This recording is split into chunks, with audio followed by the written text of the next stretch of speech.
9 match weeks in and AFC Bournemouth are second in the Premier League. The next 2 weekends will provide our toughest tests yet, with 2 consecutive Sunday games. Just before the international break, we've got Villa, but before that, this weekend, it's Manchester City away.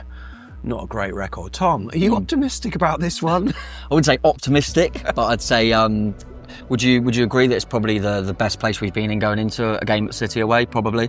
So in that sense, we've got to be quietly optimistic. Yeah. But I think, listen, every Bournemouth fan would still take a good point up there. I think the fact that the game after that, Villa have just beaten them, scraped through against Swansea in the cup, really made hard work of it, which I'm sure we'll go on to on the City part of the preview. But yeah, listen, they're still a blooming good side. We've never done anything up there, but. If we can't be a little bit confident, a little bit going, could we? Then, when can we? We're above them.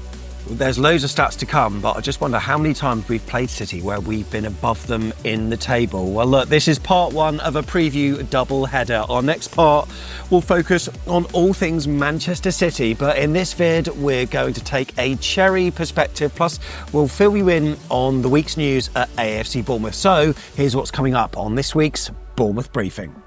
Well, this week, Watford have dropped points as Cherries go top. We've heard that phrase before somewhere, haven't we? The women's team are at the top of the tree. Junior Kroupi is a Player of the Month nominee, and breaking news, Andoni, Manager of the Month as well. We need to talk about it. We've got a media watch, because when will the rest of the Premier League take Bournemouth seriously? Also, how do the Cherries beat the Citizens? We need to go over it. Plus, the Cherries' injury latest and our team predictions. Mate, Sophie Quirk was at it again. She was indeed. Oh my goodness. Wednesday night, nearly 6,000 people at the Vitality Stadium. We know that she's a great player. Yeah. Every week we seem to be mentioning her name, but an incredible assist, which I'm a bit annoyed that AFCB, when they put their highlights package, she took the ball up the whole pitch pretty much, went right and left, and then what a cultured finish from Charlie Harris. Yeah, I love the little cut-in as well, Pew-esque off that left, just cutting in with a little Kroupi. Same angle almost. Yeah, bend it in. Yeah, no, it was a good start. And then, it was obviously a difficult game, wasn't it? Oxford obviously, put on a good shift against us because, we don't really ever lose. But, Quirk seems to be really taking the headlines at the moment. They made it a little bit nervy for us at the end, but top of the league, mate. Yeah, and what a goal it was from the edge of the box as well. I think the keeper will be looking at that thinking, maybe should have done better. But look, we made some changes, and I tell you what, Helen Blizzard, what she's doing is absolutely superb. So Oxford were 5th in the league. Watford were at home, 1-1 draw, dropping points. AFC Bournemouth, they're top of the league. It's happened again. Superb stuff. I tell you what, great atmosphere at Dean Court, and we're showing some videos on screen now. And Sophie Quirk told AFCB.co.uk it was a brilliant game, brilliant atmosphere. To get the 3 points against an established Tier 3 team is unbelievable. Such a good team performance. Everyone rang their socks off, and it was brilliant. I don't want to be bringing this down a little bit, though. I know what you're going to say. What? Queues. Oh, mate. Now it's outrageous. I'm sorry. I mean, the amount of good things that I like to think we always bring up, the club are doing at the moment, it's just ridiculous. What was they like? Not even 6,000 was there. No. So, I mean, obviously, it was a really good attendance for this game, but it was, 5.5, a little bit more. And they can't cope. I mean, I hate the argument of get there earlier. One, you shouldn't have to. Because this is half an hour before the game you're seeing these queues. You shouldn't have to get there any earlier than that. No. When half the stadium is that, do you know what I mean? And it's just the queues are massive, and seeing people, Bournemouth 1-0 up, no one's in yet. It's like, no, the queues were massive when it was 1-0. On our Telegram group, Neil Whedon, I think, was one of them that was in the queue when we opened the scoring on, what was it, about 13 minutes or so. It's just such a shame. I mean, these games are the best advert for... to try to lure fans to watch Premier League football when there's capacity to do so. People want to see it being professional, being really well organised. Sounds like it wasn't overly that. And another thing also was the ticketing. People didn't know how to use the QR codes on their phone and stuff. All it needs is people explaining it to people in the queue. And also, why not? Tix made this sort of, suggestion. When you're at the theatre and the show starts in 10 minutes, you get a warning. Why don't people on the outside who are having a drink by the Great Escape, why aren't they told, right, there's 15 minutes to go, it's now time. Or half an hour to go, it's now time to go in, that kind of thing. Just a bit of communication. But either way, we don't want to take the shine off what was an incredible win. What they are doing is fantastic. If they go up, mate, That'd be ridiculous. I know, yeah. And then they're starting to get into the big time. Yeah, no, definitely. At the moment, it feels weird to just say if, because it feels like it's more when, but it's a long season and things can change. But at the moment, mate, it's all good. Keep the momentum going and, fully confident that I'll do it again. There are some trophies up for grabs this month. Tom, tell me about it, because there is a Player of the Month nominees and our very own Junior Kroupi. Yeah, he had to is be one in of them. He had to be in it, didn't he? I mean, he just scores when he plays. So, yeah, he's been brilliant. What he does. Yeah, he has to be in it. He's got some tough competition in there, obviously. I mean, Haaland, I think, has got a few more than him. Yeah. That's boring, isn't it? That's boring. Give it the Kroups. I think, Matty Cash, Bruno Guimaraes, and Buemo, Mukiele, and Thiago and Timber are all in there as well. But Kroupi's got a chance, I think, in that. He's done really, really well. And obviously, as you mentioned as well, Andoni's up. Yeah. For the manager. The problem for him is he drew a game at Palace away. It's not our fault they had Palace away. I mean, Unai Emery's won every game, I believe, but when he played Palace away, they got battered. Yeah. So it's not our fault. But yeah, he's up against Amorim, Emery and Arteta. So there's 3 Basque managers in there. Yeah. By the looks of it. So Andoni's in there as well, which shows how well he's doing. I just saw before we start recording that we got a couple in the goal of the month as well. Both against Fulham, the Semenyo one where he put it under Leno's legs. And the one I think's got to have a chance, I haven't looked at all the others, in fairness, Cliver against Fulham. And it's not just the fact that it was a worldie, it's at 1-1 games with a knife edge, comes off the bench. So he might have a chance again. But yeah, we're up for all the awards as usual. There's talk about Junior Kroupi on social media at the moment, probably enhanced by the likes of Eric on Global Cherries, who suggests that maybe he could be our first 100 million pound man. It is early days, but the 19-year-old French teenager is definitely catching the eye. Indeed, The Athletic have done an extended piece on Kroupi, and they exclaimed that he's been in white-hot form in front of goal, seizing his first team opportunity with 4 goals and just 166 Premier League minutes. The article says that Kroupi's early career data is beginning to suggest that such form is no flash in the pan. So what this has done, people are reading this, people are seeing his name pop out of nowhere, including a certain fan base from East London, West Ham United, who are a little bit annoyed because earlier this year, they did go in for them, did they? Yeah, I think it was a rumoured bid. I don't know if there was anything official. I think they were rumoured to have made an offer of about 30 million. I think when I looked into it, I couldn't find anything concrete. No. There was rumours of that bid, but the ones with more legitimacy were saying it was only like 10 up front or something. Those were instalments and things like that. And people are saying the only reason we got Kroupi is because of the multi-club. But do you reckon that Bill Foley's made it as a billionaire by turning down an extra 20 million quid? No, I don't think that if he got offered that much, he would have gone, but Bournemouth need it. It's 20 million. Yeah. So I'm not sure how much there's in that. But either way, and you don't even know if Kroupi might have turned West Ham down. I don't know. Yeah, that's true. Yeah, I mean, you said that they're not very happy at the moment. I mean, they're not very happy about anything, West Ham fans, are they? But why do they only moan when he hits form? Because, they haven't even mentioned his name, not even whispered his name over the last few months. But now he's scoring goals. Now they're moaning about it, how unfair it is, the multi-club model. Yeah, I suppose because of things like the articles with the Athletic and that, it just brings it up for him, doesn't it, I suppose.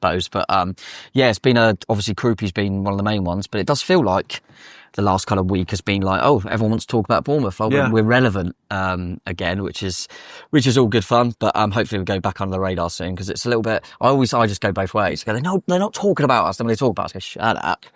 As you can see, we're at the courtroom at the Queen's Park Hotel, the spiritual home of AFC Bournemouth fans on a match day. Men or women, in fact. There are a few here on Wednesday night ahead of our 2-1 win over Oxford United. And I tell you what, the amount of live football this place is showing over the next week or so. I didn't realise it's FA Cup weekend, mate. It is. So, indeed.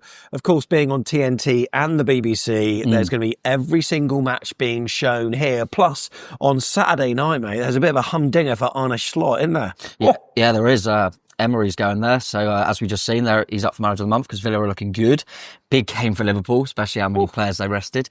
I'm getting to a stage now where I'm not sure what I want, because I'm a little bit worried about. I like to think he's got enough credit in the bank, but they're a massive football club, and they've lost 6 in the last 7. I mean, it's just outrageous. But yeah, that'll be a really, really interesting game on the Saturday night, as you say, mate. All the FA Cup games. Eastleigh Walsall caught my eye a little bit. Lovely. I like that. I don't know why. Yeah, that is a tasty one. I just like that. Eastleigh feel like, because they're quite local. And then obviously next week you've got Champions League, Europa League, Conference League, which I'm sure will.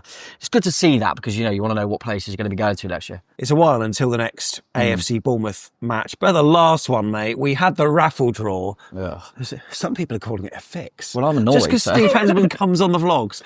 it was a genuine draw. Joe drew it, and £300 came his way, although the £50 prize was unclaimed. So I think what that means is there's going to be 2 prizes of 100 first prize and 100 second prize. Hopefully I'm right with that. So really good atmosphere. And by the way, this is the home of the £10 roast. If you mention that you subscribe to Back of the Net, look, it's £14 for 2 meats. You get £2 off if you show them your app, show you're subscribed. £12 for 1 meat. That makes it a £10 roast. So if you fancy it, get down here on Sunday. It's the cheapest place around. Love it. So when will the rest of the Premier League take Bournemouth seriously? In this week's Media Watch, we focus on an article on The Athletic, and it suggests that a victory at Manchester City on Sunday will be the indicator of whether the Premier League should take us seriously. Do you think this match this weekend is maybe many fans' gauge of where we're really at as a football club this season? Yeah, it's a weird one. I think it's one that if they comfortably beat us, then you kind of go, okay, that's fine. That's where we're at. We know where we are in kind of the food chain. It will start shaping up. We're still in a really good position. And we go to Villa Park and see what can happen. But I think if we were to draw there, I think you go, Bournemouth do look good. But if we win there, I think people will start going, Leicester? If you go to the Etihad and win when you've never... I've never heard you say Leicester so many times in a week as I have this week, mate. I know. Said it all the time. But yeah, it would be a massive statement. It's too early. It is, but if you go to the Etihad, I mean, that'd be a massive statement. I think, to be honest, I mean, obviously discussing this game, but I think with the next 2 being 2 away games at 2, big football clubs in the Premier League and 2 teams that you expect to be up there and 2 teams that you expect to go for the Champions League at least, then if we win one of them 2 games, or draw them both even, stay unbeaten, then even myself, who's kind of like, I'll definitely till 7, but that's just confidence will be absolute. Then I'll start thinking, hang on a minute, this is getting a bit. But yeah, it's going to be a really difficult game. As you said, we've lost every single time we've been there. Same as at Ellen Road, where we didn't lose this season. Just to delve into the article, I mean, it says the head-to-head, of course, as we know, makes grim reading. But then again, Bournemouth aren't often perched in second place. Iraola has a team defying pre-season expectations and rattling English football with a hard-hitting approach. The head coach was written off after a poor start, and the team's hopes were dismissed after a mini-exodus in the summer. When will we really start to take Iraola and Bournemouth seriously? It then goes on to then talk about what makes the Cherries so tough to beat, and it talks about evolving a defined style of play. It talks about the players that departed and how we've replaced them for about a third of that income, which is incredible. It talks about the difference makers up top, including Semenyo, but all of it suggests that, of course, that Iraola is the main man. How deep are your concerns when it comes to someone like Liverpool? Is it just the Richard Hughes link? I think that's elevating it in my mind. I think normally I would. So to put it this way, I know Liverpool are much more successful on the pitch at the moment, not form, but in recent times. Manchester United, for example, never overly concerned with the Manchester United when there was little links because of Amorim. I always thought, the way they operate, I don't see them going for Bournemouth's manager. I just don't see it. I think there's still that snobbiness to it, and I think they'll go elsewhere. I would say the same about Liverpool in previous years, but the fact of the matter is they've got the bloke we had, who's the bloke that was part of bringing in Iraola. He was, I know it hasn't worked, but he was also part of bringing in Milos Kerkez. Yeah, true. And you start, obviously, Semenyo links now as well, but you do start thinking, would that be as...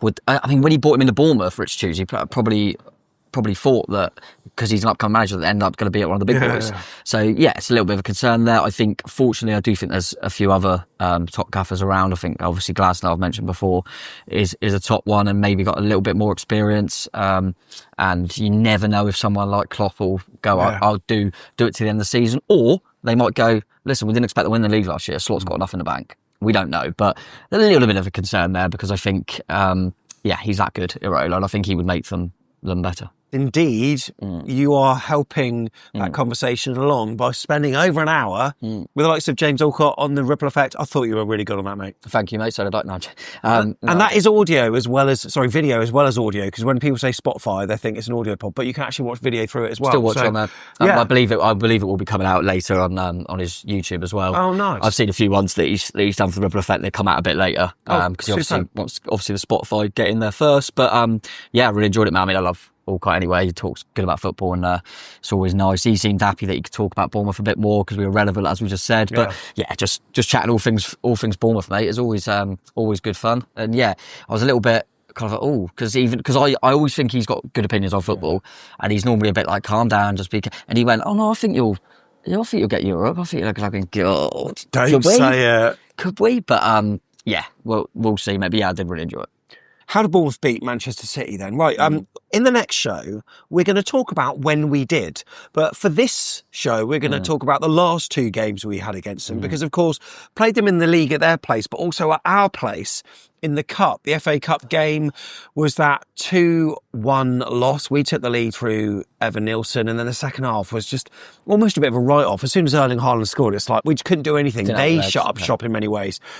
And then at their place, 3-1... Who scored for us? Yeah, it's only known for the Jabbo goal. That's all that game's known. Yeah, I think. But Lewis Cook got sent off in that as well, didn't he? Yeah, as did Kovacic for them. Yeah. I remember if you go back to the last time we were at the Etihad, I remember kind of them. We were playing all right, we had some chances, but they were just finishing, and you thought, okay, it's game over. And then, as you say, Kovacic got sent off. We started growing into it. I thought, well, you never know. And then Cook went down to a silly. But as I say, it didn't really matter. It was right at the end of the season. And that was Kevin De Bruyne's last game, wasn't it? It was all about him a little bit, and he missed a sitter, didn't he? Yes, he did. But yeah, Jebbo scored, which was good fun. But in the cup game, still one that I can't help but go, what if? When I look back on it, we were brilliant in the first half. Was that to get to the quarters or the semis? That was to get to Wembley, wasn't it? Was it? Oh, I believe so. I can't remember. Yes, it was, because we would have been playing Nottingham Forest. And Palace were playing someone else. Okay, yeah. And then the winners were in the final, so we were all really excited, weren't we? And not only did we take the lead and playing well at the first half, Kepa saved a penalty from Haaland. Oh, yeah. And you just, when you get them things, you just think it's our time. We saved a penalty, we're winning against City, we're all outside. I remember at half time, just all like, oh my God, this is happening. We walked back in and they're 1-1, and we barely got the ball off them. And that's always my concern with City, is you can have all this energy in the first half, like we did in that cup game. I think was a prime example. We had all the energy, all the legs, doing what we do. They couldn't cope. We're thinking, right, we've got a chance. They nick one because of the quality they've got, obviously. They nick one back, and then you can't get the ball off them. And your legs start going because you're just chasing shadows. And they're so good at, they don't care about the press. You press them, they'll knock it around you. I do think we've improved, whereas they haven't. So every time we play them, the gap seems to be closing. Marmoush scored for them, and he scored in the cup as well for them this week, didn't he? He did. He scored in both of them games against us, didn't it? We just spoke about, and he's come back and scored in the cup. So he'll be an option. I'd be surprised if he started because he's been out for a little bit. But yeah, bit of a worrying option there. And they've got a few players that have done pretty well against us in the past, mate. But yeah, it's one of them where you think, oh, it's going to be tricky, but the gap's closing a little bit. It is. Now, we'll take a look at the average positions of their last 4 games. So these are the starting lineups. They, of course, dominate the possession and they pin teams back, both home and away. The Villa game, of course, as you can see them clumped in the middle, probably saw wingers swapping sides. Do you think it's going to be looking anything like this then when they play us? I presume it probably will be. Yeah. But where can we get at them, do you think? Is it the counter-attack? I mean, the good thing is they'll have more of the ball. Yeah, that's what we like. Yeah. But we're probably better with it this season. Yeah, here we are. I think, they'll have a lot of it. I think it's going to be that press and hoping that they make an error and we can nick a ball off them and break quickly. They'll play really nice football. And if we can have one of our 10s nicking the ball back and suddenly Semenyo's in one-on-one, and then, you've got a chance. We're going to have to be really clinical, mate, because I think Donnarumma is just taking them up that level. He's the best goalkeeper around, in my opinion. The size of the guy, and I think you've seen the drop off with Liverpool since Alisson has gone out of the team, because it makes such a difference. So it's going to be very difficult. I think you're going to have a fair amount of chances to get a goal.